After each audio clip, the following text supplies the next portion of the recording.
Hello, everybody, and thank you for tuning into the Liberty Report. With me today is Daniel McAdams, our co-host. Daniel, good to see you. How are you this morning, Dr. Paul? I'm doing very well, and I'm hoping that we talk about some good news today. We need some good news. We keep looking for it, and even when it's a little bit, we try to encourage good news and promote the ideas that will give us a better world.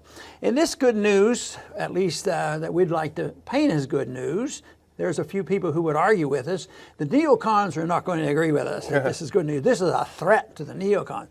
And what I would like to visit with you on is the fact that the North Koreans that aren't looked favorably by the administration or the rest of the world, and of course the deep state and the military-industrial complex, they have to paint them in the worst light.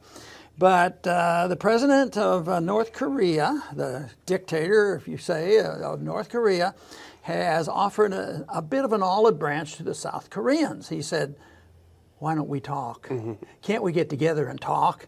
And he wants to have a meeting, and he wants, I think it was said in this report that he wanted to bring up the subject of the North Koreans actually participating in sports, not only with the South Koreans, but in the Olympic sports that will be, in South Korea.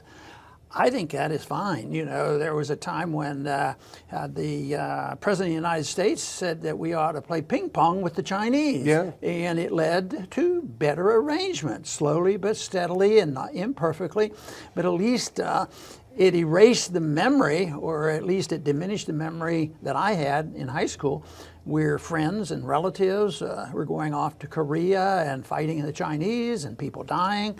So this to me is a good thing, I think. And, President Moon of South Korea actually campaigned on, why don't we at least talk to them? So all they're asking for is to talk. How can anybody be opposed to just talking? That's true. Unfortunately, we'll get into the one person who is opposed to it. Yeah. But, it's been a week of pretty good news. We've got bad news in places like Iran, possibly with maybe the U.S. fiddling around with their unrest. But this is a bit of good news because, it started on Monday. The North Koreans said that they would send a delegation to the Olympics. And that's a big thing, I think. And then Tuesday, the South Koreans countered with an offer of high-level talks. That's a good thing, too. And then just yesterday, the North Koreans reestablished direct communication, a groundbreaking cross-border communications channel with South Korea. That had been down for a good couple of years. They reestablished those channels. And so that's really kind of a trifecta of three pretty good things happening this week.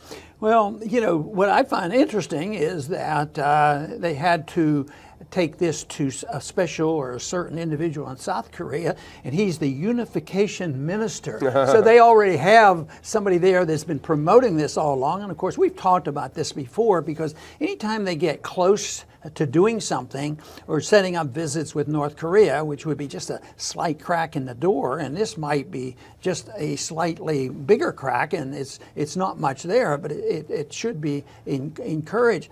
But as soon as that happens, there's a certain government that we're well aware of and is very close to us that we disagree with frequently, and that is our own government, puts a damper on it. Said, no way, you shouldn't do this. We have rules, and this is what they have to do. They have to bow down. They have to crawl to us. Yeah. And otherwise, we have an option, and we emphasize that option. Of course, that option is that nothing is off the table, which is implying that we will start the war. There's so many things that they have said that have implied, if you don't do it, if you keep testing your missiles, that we will, strike that and make sure you can't do it. And the real tragedy is the most people in America, say, hey, that's great. We got to be tough. We got to worry about them. They have a nuke that can reach California, which is not quite true, because even when you talk, even when you listen to Mattis, he has a different story on that. That's true, and it's the issue is, the North and South talking, and then the U.S. coming in and saying we don't like it. And Nikki Haley, who we point to a lot because she's sort of the poster child of the neoconservative rot that's taken over the Trump administration, but she countered right away and said, no way, as you say, no way, no talks. North Korea's got to give up their nukes. And I think what that does is it sets up the U.S. to being irrelevant, and this is, irrelevant to the process. And the credibility goes down. But in some sense, the credibility of doing harm, I think it's good we lose our credibility there because we haven't achieved peace. We've achieved a lot of fighting and killing and bombing and initiating force when you think about, especially the last 20 years. I mean, what we've been doing in the Middle East, a lot of people have died. Americans don't realize it because, they figure, well, not too many Americans are dying, so it must be okay. But she's determined, and she comes across to me as somebody, as tough as she is. When I see people acting like that, I keep thinking, why are they so weak? Yeah. Why can't you be tough by firm convictions and letting people know and looking for the right thing to do and just calmly do it and let the message speak for itself? But when they have to shout in a way of, don't do that, but she has an audience out there that like that. When it comes to the military industrial complex, that's what they want. I don't think they really want war. They're not saying, we need a war in Korea. I don't think they do. But they just do things that very well could lead to war. But they just want to stir up trouble and always have an enemy. So this would diminish the enemy. What if they do get together and talk and they invite and they allow the North Koreans to come in? But of course that involves more than South Korea, but because it would be the Olympic Committee probably has to get involved. But I think a movement in that direction would be wonderful. I think sports really should be used in a positive way, but so often they're used in a political way. And unfortunately right now we see the NFL being used in the wrong way because it's militarism and super patriotism and all that complex issue. So sports should be left alone. It should be left for enjoyment and having fun and diminishing that. I remember sincerely, I made the statement when I left Congress the first time that because I enjoyed playing baseball against a Democrat, I said, we need to play more baseball. and I think the world needs to play more baseball, more sports, more football, and more Olympics. Peter Van Buren, who we've had on the show when he's been a speaker at our conference last year, he's written a couple of times and he states it very strongly. He's a former State Department official. And he said there's no way the U.S. is going to start a war with North Korea. It's not going to happen. Millions would die. Just a lot of fluff. Don't get overexcited. He probably has a pretty good point. But the bellicosity of people like Trump and of Nikki Haley, the bellicosity leads things toward the brink, but it also really underscores the impotence of the U.S. Can't really start a war where a few million people will die. 250,000 Americans live in South Korea. How many of those would die? So they bluster and bluster and bluster. And what is the bluster when it's not really backed up by anything? In reality, it just becomes impotence. It becomes irrelevance. And you mentioned the Middle East. This is what happened ultimately in Syria. The U.S. kept pounding its fists on the table and stamping its feet. Assad must go. And meanwhile, the Russians and the Iranians came in quietly and sorted out the problem with ISIS and then started working toward a political agreement. Not only is it the bellicosity is bad, but it's also the mixed signals that they send. They're all over the place. Remember, it wasn't too long ago that Tillerson spoke publicly and said that, we have a backdoor arrangement. We're trying to reach the North Koreans for talks. Trump went nuts. No, that's not true, and blast him. Everybody said, well, Tillerson has to go. How could they have this much confrontation? But that settled down. Tillerson backed off, and then Trump comes along and says that we can't do this. The same way on this. They don't let us know where they really stand on these issues. At the same time, we have the Secretary of Defense, like I mentioned before, Mattis. He says they don't have the nuclear capability. They don't have it. And I agree that the odds of North Korea initiating violence against another country, whether it's South Korea or the Japanese or American property, I think zero. The only way it's going to happen is an accident or a false flag. But he's not going to do that.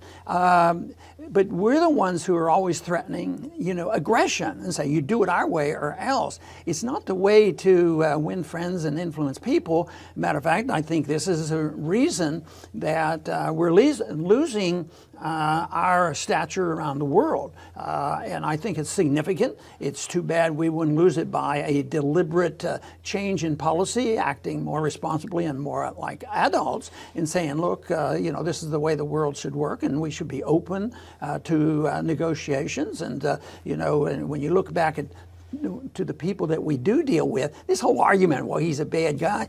Do you think that has killed or caused more trouble and violated more civil liberties than Saudi Arabia? I mean, he's far from an angel, but Saudi Arabia is our best friend, and we support them in their war or the destruction of Yemen. It's just the hypocrisy that bothers me. Yeah, and you say that they're not going to start a war, not because people say, oh, well, look at this guy, he's defending, not because you're defending him, not because we think he's a great guy, but because he's shown all along that he acts in his own self-interest.